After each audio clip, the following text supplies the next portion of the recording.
Hi, and welcome to Fedmail. Thank you for joining us on this Friday afternoon. Hope you're doing well, in good spirits, and in good health, both mentally and physically.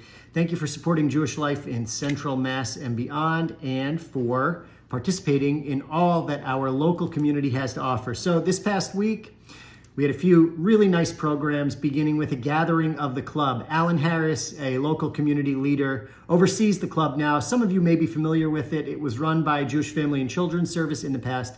It helps develop mentally disabled adults and brings them together for different social activities. Earlier in the year, they attended a program at Polar Park for Hanukkah and Purim, the Purim celebration we had in the community. And now this was sort of a year-end, early summer gathering, so it was great to get everyone together. You can see a picture below. Coming up in coming weeks, very soon, we will have Jewish Heritage Day at Polar Park, rooting on, cheering for our local hometown team, the Woosox. Make sure to buy your tickets today. That should be a really nice day out at the ballpark, and let's hope for good weather. Also coming up in late July, Central Mass Jewish Theater Company, overseen by Hal Schneider, is putting on a production of Oasis, which should be fantastic.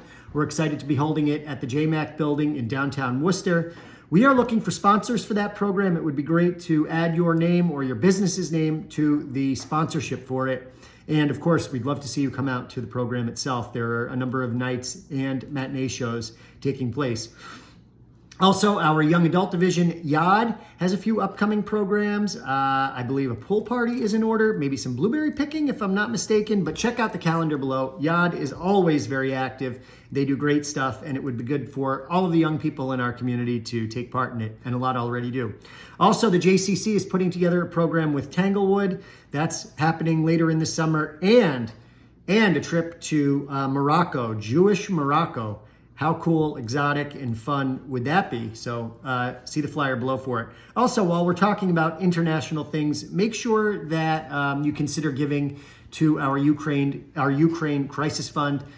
The war now has been going on since February, not necessarily on at the forefront of everyone's radar or what they're paying attention to in the news, because, of course, there has been a lot going on in the news, especially this past week. But the crisis in Ukraine, the war in Ukraine continues. Our partners on the ground there are very active, helping Jewish families to seeking refuge and making sure that those who are stuck in place in their apartments have what they need. So in order for them to have the funding, the resources available, we count on community members around the world to make donations. If you make a donation to the Ukraine Crisis Fund, all of it goes to help these activities.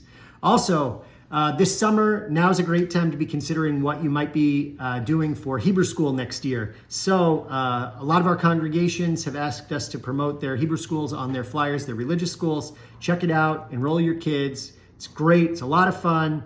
Hebrew school today is just terrific. I don't know what it was like when you were a kid, but I can tell you the kids today enjoy it a lot more than they ever have in the history of Hebrew school. So sign your kids up.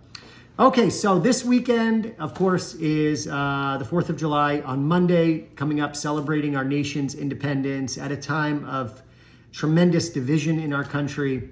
And I can say that my hope, my wish, my desire, my prayer is that our country finds a way to come together, to find common goal, to seek liberty and freedom and justice and all those fundamental values that we should certainly hold at the core of what it means to be an American citizen, what it means to be an American, what it means to support and care for this country. So while we're out waving our American flags, having barbecues, setting off fireworks, enjoying time with family and friends, let's take a moment and remember what it means fundamentally to be an American. Think back to July of 1776 when the Continental Congress was gathered in Philadelphia, and that great Worcester school teacher, John Adams, would stand up to speak about the importance of decency in a democratic society, and the importance of unity, and the importance of freedom and justice and liberty, just as important as it was to be independent of Great Britain at the time. And if you read his writings,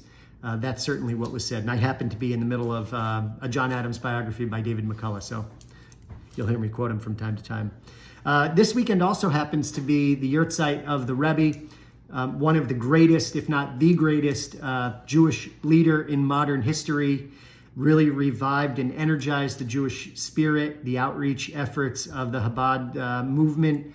come from his inspiration, and regardless of where you stand on the religious spectrum, the Rebbe is a figure to be revered and admired and honored, and certainly a model of Jewish leadership. So we remember the Rebbe this weekend, and it is also the beginning of a new Jewish month. So many reasons to find inspiration, to find goodness, to do one more thing good and Jewish in your life.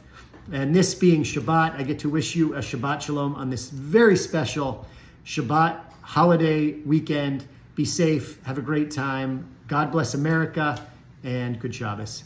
Bye-bye.